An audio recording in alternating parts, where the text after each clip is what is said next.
Today on an all-new Marilyn. My oldest son shaved my head for me because I didn't want to lose my hair on my pillow every morning. And my youngest one did the very first painting with a little bit of help of my oldest son. We're meeting one incredible two-time breast cancer survivor to hear how she and her family found a new way to work through the journey together. And she has no idea that we have a surprise in store for her. Then Samantha Mulpetee Wynn is sharing how to thrive in 5. Get the 5-minute activities to help elevate your health and wellness. Plus, Shazadi Devji is giving you some of her favorite recipes that use the flavors of summer perfectly. And don't miss a performance from the one and only Jason Mraz. It all starts right now.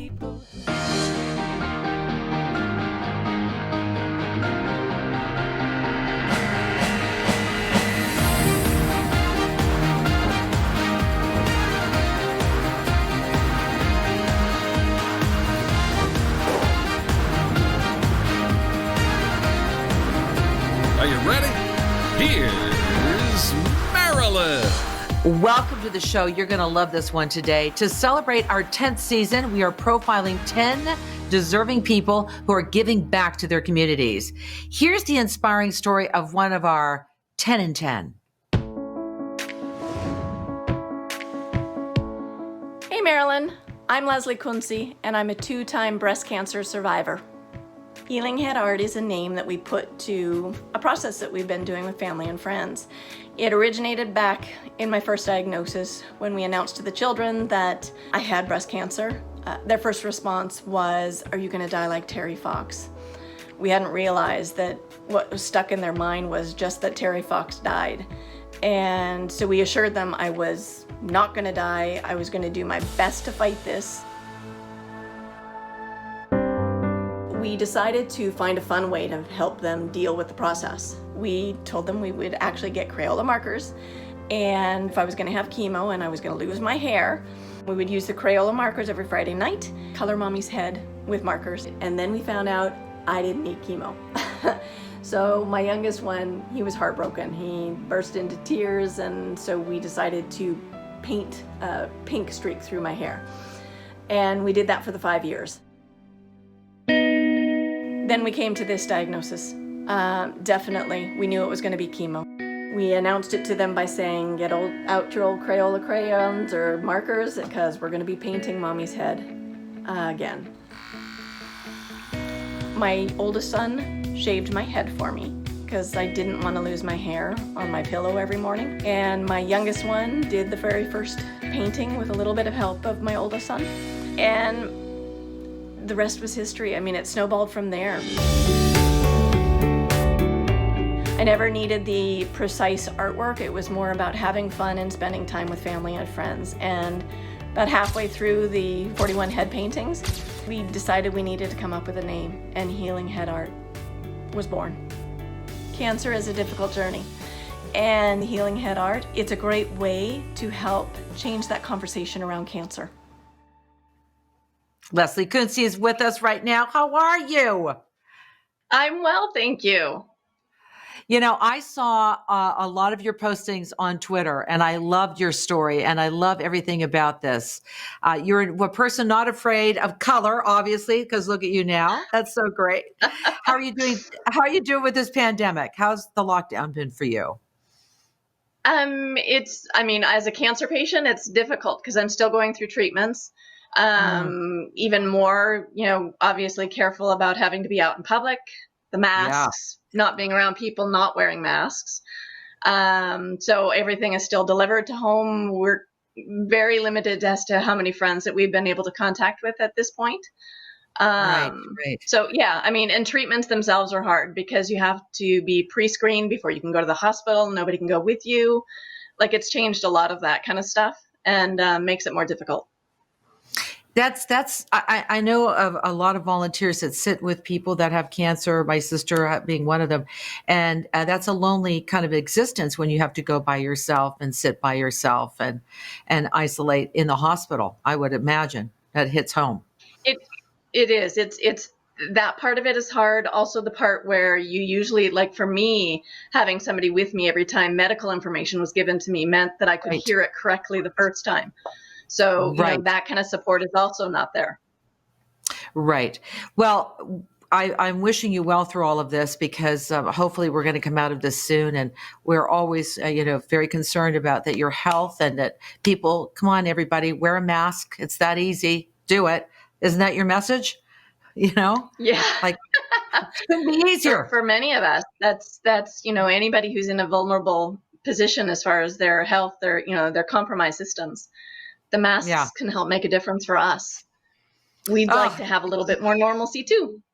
yes, I would guess that. Let's talk about healing head art. Inspired so many Yes. people. I love it. We've got a couple of pictures we're gonna see, but I have to tell you, what a great idea! And do you love doing it? And I know it's inspiring to so many. It was kind of this incredible experience because it really was a really nice way to spend some quality time with friends. Paintings took anywhere from 2 to 3 hours usually. So Wow. yeah. And during chemo, I had tired days. So there was a few times, like a friend, Susan, she did a majority of the paintings. She would be like, don't fall asleep, because I'd start to bob my head and be dozing off. So, but we could laugh and chat. And if there was a crew of people, it was a good social time, and it was Sure. important. Sure. So, a couple of questions for you. What type of Sure. paint was used? And then how do you keep the artwork on? I mean, I when I'm at the hairdressers, I fall asleep. So I appreciate you saying that because some of the work is so intricate and so beautiful. But the paint, what type, so it doesn't, affect you? And also, how do you keep it on when you go to bed at night? Okay. Yeah, those were things that we learned over time. So before we even started the first head painting, I did some research. There's a place not very far from me. It's called Hokey Pokey. They spent time helping discuss with me the different safety features of the paints, especially for a Mm, cancer patient. It had to be a mhm. water-based paint, and easy to wash off. So it could come off with baby wipes. It comes off with soap and water. So I would just obviously shower it off. It would come off faster than washing my hair Right, normally right, would right. be. And so it was nice and easy on my scalp. It's the same kind of face paints that you would use or see used at a fair, on Okay, children. okay. So it's that type of a paint. Then we discovered that there was a product that you could spray on, very similar to a hairspray, and it helped to elongate the life of the painting on my head. So without anything sprayed on my head, the paintings were only lasting 2 or 3 days, and they'd start sloughing off. And that's obviously because I'm sleeping on a pillow. Right. It's not from day wear, it's from sleeping time. Yeah. So by day 3 at the most is when it had to be washed off because it was looking pretty scary. Once we started spraying it, it Mhm. would last 5 to 7 days, which was great. Oh, great. It Oh, meant I yeah. didn't have to have the paintings quite as often. Right. And also, I'm sure you did a lot of laundry throughout that time. Am I correct? Yeah. Yeah, well, the pillowcases, that was a regular thing because the pillowcases definitely would show a little bit of color shifting and changing.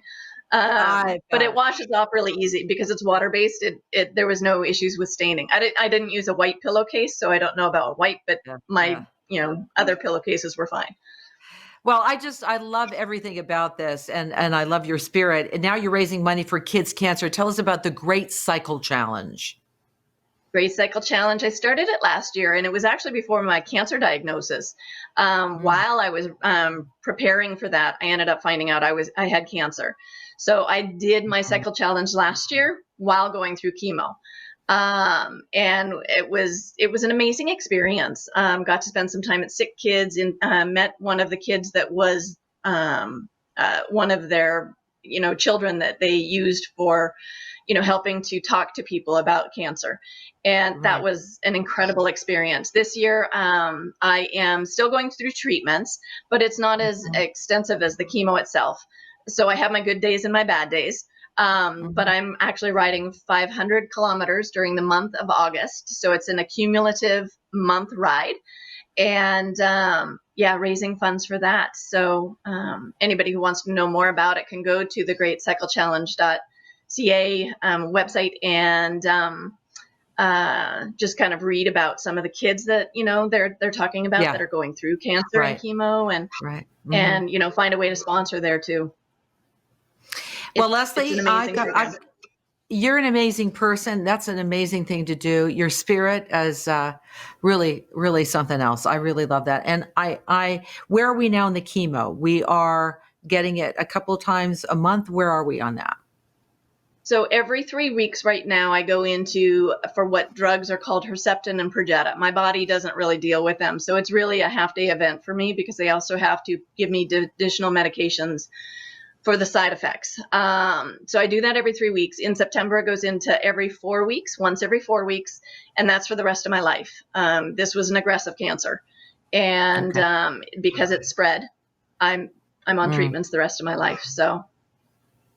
Yeah, well, Lezli, I think it's a journey, and the fact that you're so philanthropic while going through this it's so inspiring. I can't think of another word, and that's not even enough of what I'm going to say. But I do have some information for you, Lezli. Thanks to Vanilla Prepaid, we're giving you a $1,000 prepaid card to help with whatever you need.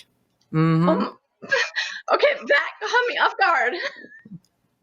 And that's what we wanted it to do, Lezli. We wanted to do that. Vanilla prepaid cards are available for purchase, everybody, at Walmart.